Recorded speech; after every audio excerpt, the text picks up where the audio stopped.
अत्याचार पिळवणूक झालेले अनेक लोक जनता दरबारामध्ये येतात। लोकांची पिळवणूक करणाऱ्यांना त्यांची पापं भोगायला लागतील। नवी मुंबईमध्ये गणेश नाईकांचा जनता दरबार झाल्यानंतर नाईकांचं वक्तव्य।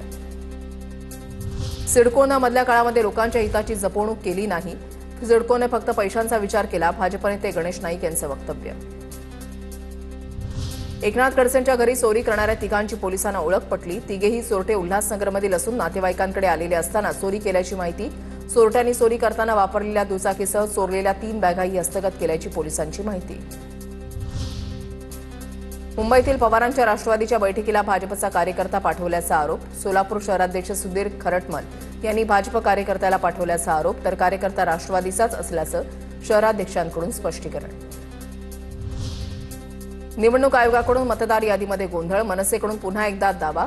नवी मुंबईतील कोपरखैरणे सेक्टर 2 मध्ये एकाच मोबाईल नंबरवर 288 मतदारांची नोंदणी संदर्भातील नंबर शासकीय अधिकारी तलाठीचा असल्याचा दावा।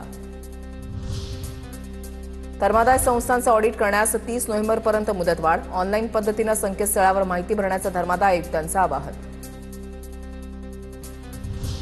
सर्व महामार्गांवर QR कोड असलेले होर्डिंग लावण्याचे आदेश। प्रवासी QR कोडद्वारे रस्त्याच्या कामासंबंधी माहिती पाहू शकतील। केंद्रीय मंत्री नितीन गडकरी यांची माहिती।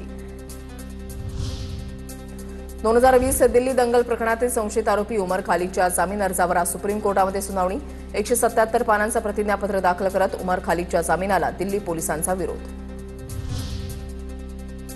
देशाचे 53वे सरन्यायाधीश म्हणून 24 नोव्हेंबरला न्यायमूर्ती सूर्यकांत पदभार स्वीकारणार। विद्यमान सरन्यायाधीश भूषण गवई 23 नोव्हेंबरला निवृत्त झाल्यानंतर न्यायमूर्ती सूर्यकांत 15 महिन्यांसाठी सरन्यायाधीशपदी असणार।